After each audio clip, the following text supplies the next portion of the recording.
अब चैप्टर 3 या लेसन 3 हम लोग पढ़ेंगे। ठीक है, इसका भी कुछ हम लोग करें क्योंकि इसमें थोड़ा सा कुछ टफ बातें हैं जो आपको समझना है। तो लेसन 3 में सबसे पहले हमारा आवेश है। आवेश या चार्ज, आवेश या चार्ज। चार्ज या आवेश क्या है कि जब इसे हम किसी इलेक्ट्रिक फील्ड में ले जाते हैं या मैग्नेटिक फील्ड में ले जाते हैं, ये चार्ज जो होता है एक बल का अनुभव करता है, यानी एक फोर्स का एक्सपीरियंस करता है और एक फोर्स अप्लाई भी करता है। बल का अनुभव भी करता है और बल को अप्लाई भी करता है। चार्ज को हम लोग, आवेश को हम लोग Q से डिनोट करते हैं। ठीक है, और चार्ज का जो मात्रक होता है यानी SI यूनिट, चार्ज का SI मात्रक या SI यूनिट जो होता है वो एम्पियर सेकेंड होता है। चार्ज का मात्रक SI यूनिट एम्पियर सेकेंड होता है। ठीक है, ये क्लियर हुआ। अब ये चार्ज का जो प्रोडक्शन होता है ये कैसे होता है? चार्ज के प्रोडक्शन के पीछे रीजन ये है कि दो अगर एटम है, एक एटम, एक ये हो गया आपका, इसके न्यूक्लियस में प्रोटॉन, और एक एटम इसके भी न्यूक्लियस में प्रोटॉन। तो अगर इस एटम का कोई इलेक्ट्रॉन कहीं से एनर्जी पा ले और एनर्जी पाकर इसको पोटेंशियल बैरियर, यानी इसमें से ये जो है, देखिए जनरली जो होता है किसी भी पदार्थ या मैटर का जो एटम होता है वो न्यूट्रली चार्ज होता है, वो न्यूट्रल होता है, उस पर कोई चार्ज नहीं होता है। ये चार्ज कब होता है? जब इसमें का कोई इलेक्ट्रॉन कहीं से एनर्जी पाकर अपने पोटेंशियल बैरियर से बाहर निकल जाता है, बाहर निकल गया तो अब इस इलेक्ट्रॉन को, यहाँ निकला तो इस इलेक्ट्रॉन को इसने गेन कर लिया, इसने इलेक्ट्रॉन क्या किया? लेस कर दिया। आप जान रहे हैं अच्छी तरह से कि किसी भी एटम में जितना निगेटिव चार्ज होता है उतना ही पॉजिटिव चार्ज होता है। इस वजह से दोनों के बीच में अट्रैक्शन फोर्स लगता है और दोनों एक दूसरे को क्या करते हैं? कैंसिल कर देते हैं, इसलिए वो न्यूट्रल होता है। ठीक है, तो इलेक्ट्रॉन पर निगेटिव चार्ज और प्रोटॉन पर पॉजिटिव चार्ज। तो निगेटिव चार्ज वाला इलेक्ट्रॉन जब इसमें से चल गया तो इसकी पॉजिटिविटी बढ़ गया, ये वाला क्या हो जाता है? पॉजिटिव हो गया, पॉजिटिव चार्ज हो गया, और इसने एक इलेक्ट्रॉन गेन कर लिया। इसने इलेक्ट्रॉन, जो इलेक्ट्रॉन लॉस किया वो पॉजिटिव चार्ज, और जिसने इलेक्ट्रॉन गेन किया वो निगेटिव चार्ज हो जाता है। तो मेन रीजन चार्ज का है इलेक्ट्रॉन, इलेक्ट्रॉन के वजह से ही पॉजिटिविटी और निगेटिविटी आती है। तो जब दो पॉजिटिव चार्ज और दो निगेटिव चार्ज हो तो इनको हम बोलते हैं लाइक चार्जेज। तो लाइक चार्जेस के बीच रिपल्सन फोर्स यानी प्रतिकर्षण बल लगता है, और एक पॉजिटिव और एक निगेटिव होगा तो उनके बीच अट्रैक्शन फोर्स लगता है यानी आकर्षण बल लगता है। ये समझ में आई कि चार्ज की प्रोडक्शन कैसे होता है, प्रोड्यूस कैसे होता है।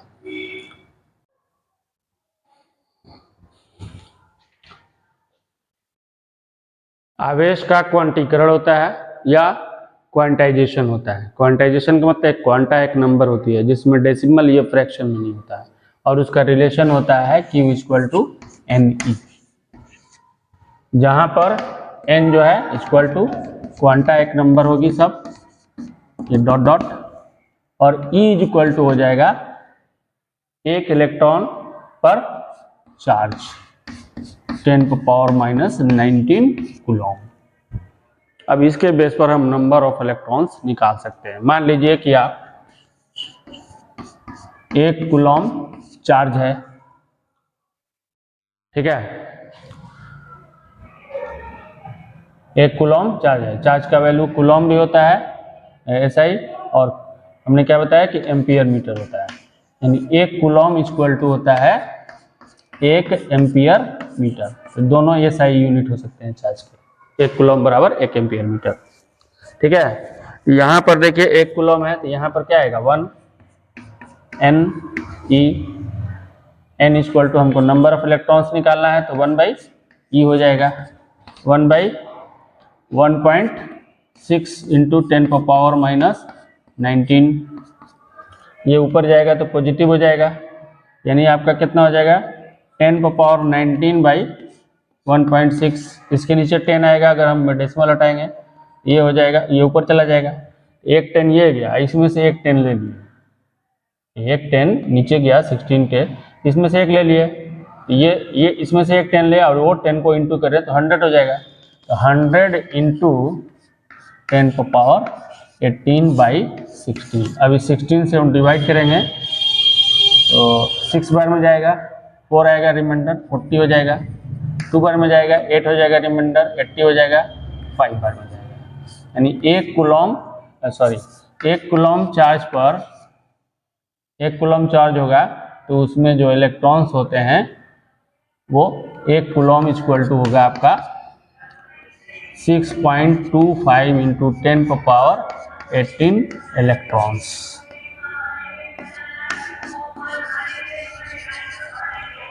क्लियर हुआ?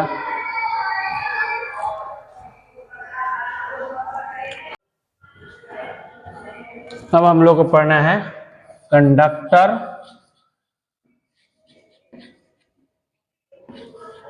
And insulators. एक सेमीकंडक्टर भी होता है जो पूरा हम लोग को पढ़ना है, वो 12 में पढ़ना है। यहाँ पर हमको कंडक्टर और इंसुलेटर्स के बारे में जानना है। कंडक्टर वो होते हैं जिनमें फ्री इलेक्ट्रॉन्स होते हैं। इलेक्ट्रॉन दो तरह से होते हैं किसी ऑब्जेक्ट में, किसी में एक ही तरह होता है। तो जिसमें इलेक्ट्रॉन अपनी ऑर्बिट में जो चक्कर लगा रहे हैं वो बाउंडेड इलेक्ट्रॉन है। उसके अलावा जिसमें इलेक्ट्रॉन फ्री होते हैं, है ना, तो उसको हम लोग फ्री इलेक्ट्रॉन्स बोलते हैं। तो जिस ऑब्जेक्ट में यानी जिस मटेरियल में अगर फ्री इलेक्ट्रॉन्स होते हैं बाउंडेड इलेक्ट्रॉन के अलावा, तो उसको हम लोग कंडक्टर्स बोलते हैं। जिसमें सिर्फ बाउंडेड इलेक्ट्रॉन होते हैं उसको हम लोग इंसुलेटर बोलते हैं। तो जितने ऑलमोस्ट मेटल्स जो हैं उसमें क्या होते हैं, फ्री इलेक्ट्रॉन्स होते हैं। इसलिए ऑलमोस्ट 99% मेटल जो होता है इलेक्ट्रिसिटी को कंडक्ट करता है, इसीलिए मेटल क्या होता है, कंडक्टर होता है। और अदर चीज जैसे प्लास्टिक है, वुड है, ड्राई वुड है, ये सब जो है ये क्या है, इंसुलेटर है। एबोनाइट है, ये सब क्या है, इंसुलेटर है, क्योंकि उनमें सिर्फ बाउंडेड इलेक्ट्रॉन्स होते हैं, फ्री इलेक्ट्रॉन्स नहीं होता। तो जिसमें फ्री इलेक्ट्रॉन्स होगा वो कंडक्टर होगा, और जिसमें आपको सिर्फ बाउंडेड इलेक्ट्रॉन्स हैं, फ्री इलेक्ट्रॉन्स नहीं है, वो क्या है, इंसुलेटर्स है। अब उसी कंडक्टर में जिसमें ज्यादा फ्री इलेक्ट्रॉन्स होते हैं उसको हम लोग बोलते हैं सुपर कंडक्टर। वो बेस्ट कंडक्टर है वो। तो इसमें आता है 1 नंबर में सिल्वर। 1 नंबर में हमारा सिल्वर है। सिल्वर जो होता है ये सुपर कंडक्टर है, ठीक है। और 2 नंबर में आता है हमारा कॉपर, और 3 नंबर में एल्युमिनियम आता है। तो सबसे ज्यादा सुपर कंडक्टर होने की वजह से हम लोग कॉपर का यूज करते हैं, क्योंकि in comparison to copper silver क्या है, कॉस्टली है, सिल्वर का यूज नहीं कर सकते हैं, है ना। कॉपर हमारा सिल्वर के मुकाबले चीप पड़ता है और इजीली बहुत ज़्यादा एबंडेंट है, बहुत ज़्यादा अवेलेबल है। कॉपर वायर देखे होंगे, इसीलिए आप देखेंगे जितना हमारा यानी घर का जो वायरिंग होता है वो सब कॉपर वायरिंग से हम लोग करते हैं, या बैंडिंग वगैरह मोटर में सब कॉपर यूज होता है, क्योंकि ये सुपर कंडक्टर होते हैं। इनमें फ्री इलेक्ट्रॉन्स बहुत ज़्यादा होते हैं। इसमें होता है 10⁻29, इसमें अराउंड 10⁻28 होता है, इसलिए बेस्ट कंडक्टर होते हैं, इसीलिए इनको हम लोग सुपर कंडक्टर बोलते हैं। इसमें रेसिस्टेंस बहुत कम होता है, यानी बहुत ज़्यादा ये कम विरोध करते हैं। मोस्टली जो इलेक्ट्रॉन्स जो है इससे होकर पास हो जाता है और इलेक्ट्रिक चार्ज को लेकर अपनी जगह पर डेस्टिनेशन पर पहुंच जाता है। क्लियर हुआ? नेक्स्ट हम लोग को पढ़ना है इलेक्ट्रिक करंट के बारे में। तो electric current, flow of charge in a conductor is called electric current. यानी एक कंडक्टर जो होगा, यानी जैसे अभी मैंने बताया कंडक्टर क्या है, जिसमें फ्री इलेक्ट्रॉन्स है वो कंडक्टर है। नॉन मेटल्स में एक ही आपको मिलता है, वो ग्रेफाइट। तो ग्रेफाइट का जब कार्बन में आप पढ़े हैं कि ग्रेफाइट का 3 इलेक्ट्रॉन जी अपने पास के, है ना, जो 3 इलेक्ट्रॉन हैं उनके जो आउटर में होते हैं वो अपने पास के जो कार्बन एटम से अपना शेयरिंग करते हैं, एक छूट जाता है। इस तरह से बहुत से छूट गए उसके, बहुत हैं, इसलिए ग्रेफाइट क्या होता है, इलेक्ट्रिक को कंडक्ट करता है क्योंकि वो फ्री रह जाता है। तो इलेक्ट्रिक कंडक्टर आप जान रहे हैं कि वो है तो फ्लो ऑफ चार्ज, चार्ज कौन लेके जा रहा है, इलेक्ट्रॉन। फ्लो ऑफ चार्ज को हम लोग कहते हैं इलेक्ट्रिक करंट, और इलेक्ट्रिक करंट को हम लोग आई से डिनोट करते हैं। और इसका एसआई यूनिट जो होता है इलेक्ट्रिक करंट का, एसआई यूनिट जो होता है एम्पियर होता है। ये एक साइंटिस्ट के नाम पर है, जॉर्ज मेरी एम्पियर उनका नाम है, इसलिए एम्पियर को हम लोग सिर्फ उसका कैपिटल लेटर से डिनोट करते हैं। और electric current I equal to होता है क्यू बाई टी,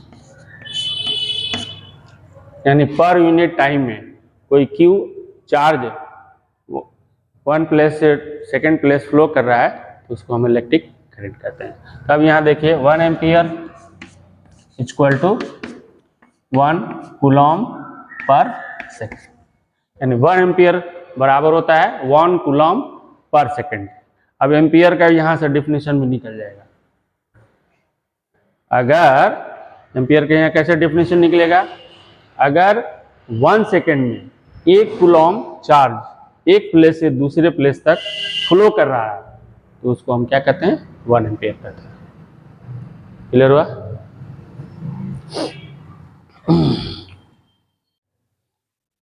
नेक्स्ट हम लोग को पढ़ना है इलेक्ट्रिक सर्किट के बारे में। तो सर्किट में क्या होता है कि एक सेल होता है, ठीक है, एक केबल होता है और एक स्विच होती है और एक रेसिस्टेंस होता है। यानी वैसा नेटवर्क जिसमें अब सपोज दैट यहाँ पर एक सेल है, यहाँ पर एक स्विच हो गया,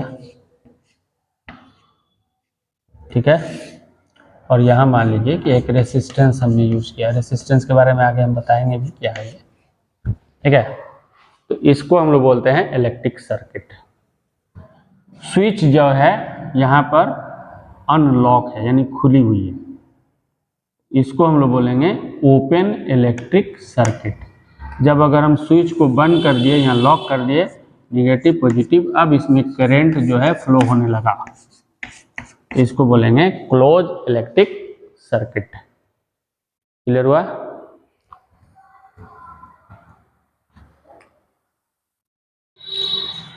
नेक्स्ट हमारा टॉपिक है इलेक्ट्रिक पोटेंशियल।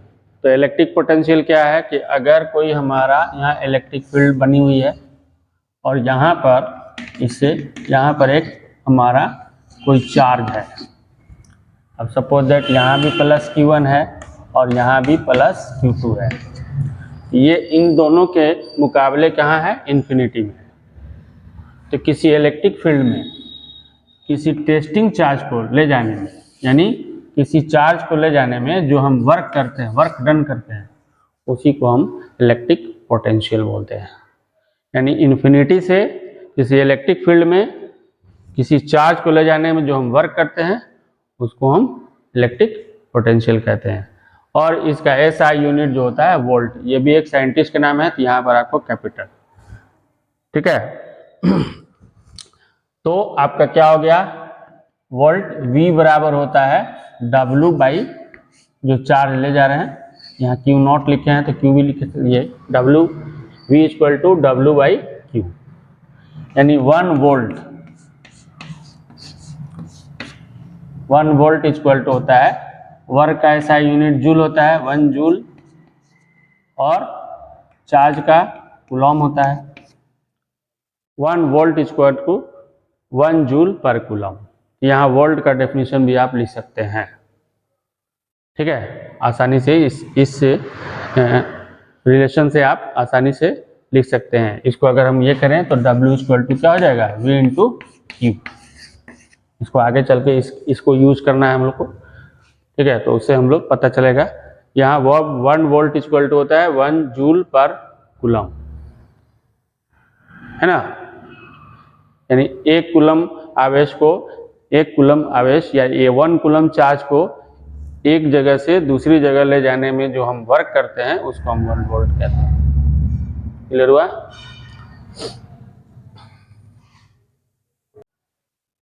नेक्स्ट हम लोग को पढ़ना है पोटेंशियल डिफरेंस। तो पोटेंशियल डिफरेंस में क्या होता है, दो ठीक है, दो दिए रहते हैं, एक पॉइंट ए है एक पॉइंट सी। यहाँ पर एक चार्ज है हमारा पहले से, ठीक है, Q1, यहाँ पर भी Q2 है। अब यहाँ पर हम कोई एक Q0 रखे हैं, इसको इस पॉइंट से, ये ऑलरेडी आपको है, ये पॉजिटिव है हमारा, समझ लीजिए। मान लीजिए कि यहाँ पर हम ये कर रहे हैं, अब ऐसे समझ लो, ये प्लस Q2 है।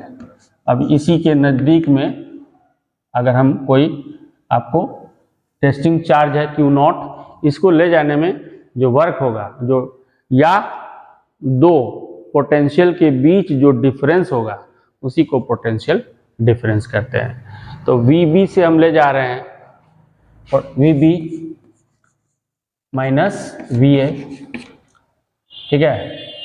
वर्क हमारा क्या किया जा रहा है, WBA, किसको ले जा रहे हैं, Q0, यहाँ पर से चार्ज एक है, Q0 को ले जा रहे हैं। ये रिलेशन आपका आएगा पोटेंशियल डिफरेंस का, यानी दो पोटेंशियल के बीच जो डिफरेंस होगा उसी को हम लोग पोटेंशियल डिफरेंस कहते हैं।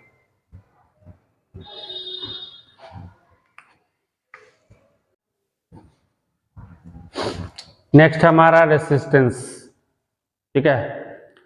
तो रेसिस्टेंस वो है कि जब किसी कंडक्टर में करंट फ्लो होता है तो उसके फ्लो का वो रेसिस्ट करता है, उसी को हम रेसिस्टेंस बोलते हैं, ठीक है।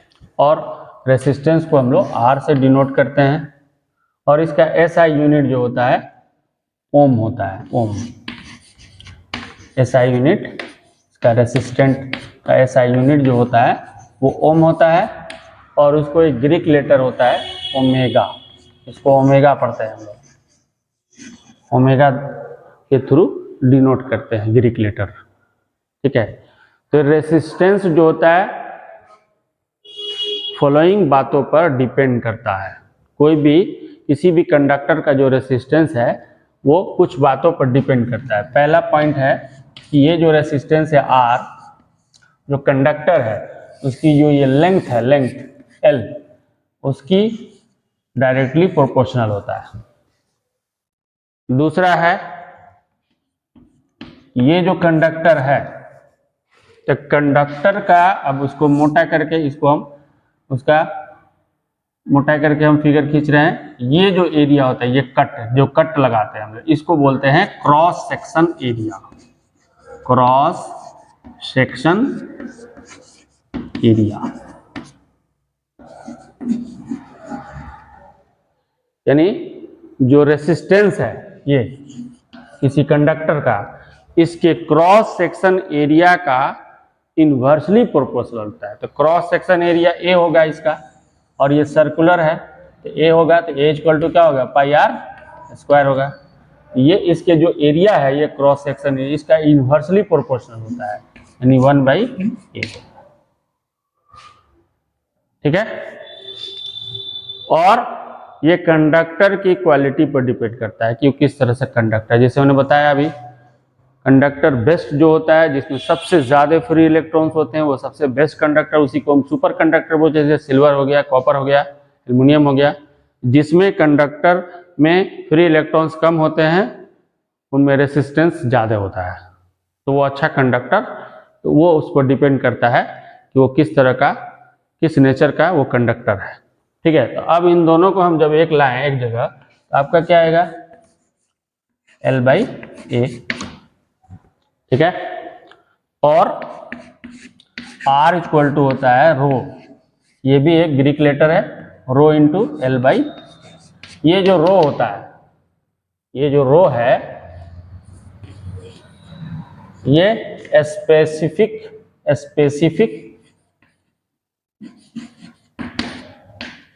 रेसिस्टिविटी